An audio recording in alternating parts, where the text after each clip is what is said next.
Ka-voice ni Elvis Presley na si Jerome Ebardome. Pila ang mga shows at gigs habang wala pang ganap sa Eat Bulaga.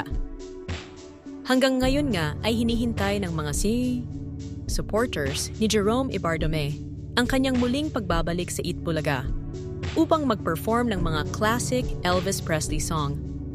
Bagamat wala pang tiyak na schedule kung kailan muling mapapanood si Jerome sa Eat Bulaga, sinigurado naman niya sa kanyang mga supporters na parte pa rin siya ng show at anytime ay pwede siyang mag-perform.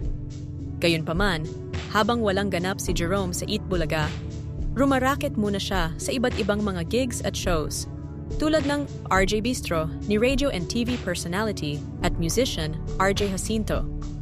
Habang sa darating na February 14, kasama ng ilan rin sa naging The Clones contestants, mas gagawin nilang espesyal ang Araw ng Mga Puso sa kanilang pagtatanghal sa Pasig City. At hindi lang yan, magkakaroon din ng show si Jerome sa buwan ng Hunyo para sa kanyang Canada Tour sa Toronto Pavilion. Yan nga lang po ang ilan sa mga nakaschedule na ganap ni Jerome ngayon. Di man siya mapanood pa sa Eat Bulaga, may ibang pagkakataon pa rin ang kanyang mga supporters na mapanood siya. Pero paano nga ba napukaw ni Jerome ang mga tao sa kanyang Elvis Presley performances? Sa bawat pagkanta kasi ni Jerome, mararamdaman ng manonood ang paggalang niya sa orihinal na obra kasabay ng pagnanais na ihatid ito ng tapat at may dignidad. Isang mahalagang aspeto sa pagbuo ng kanyang identidad bilang ka-voice ni Elvis ay ang kanyang disiplina. Ang ganyang mga klaseng performance ay nangangailangan ng matinding kontrol sa boses at katawan. Hindi lahat ng mga awit ay kayang panatilihin ang kalidad ng tono sa bawat pagtatanghal, lalo na kung ang hinahawakan ay isang boses na kilala sa buong mundo. Ngunit sa kaso ni Jerome, ang consistency ang naging isa sa kanyang pinakamalakas na sandata. Mapa live man o recorded, dala niya ang parehong antas ng kalidad at emosyon, dahilan upang lalo siyang pagkatiwalaan ng audience.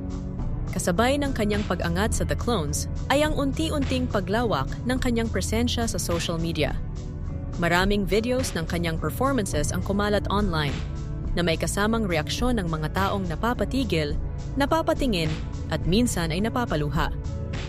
Sa mga komentong makikita, paulit-ulit na binabanggit ng mga manunod na parabang muling nabuhay si Elvis sa katauhan ni Jerome Ebardome.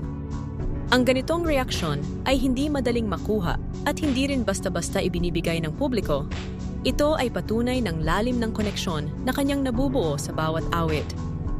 Sa kabila ng lumalaking kasikatan na natiling maingat si Jerome sa kanyang imahe bilang performer, hindi niya ginawang caricature ang karakter ni Elvis.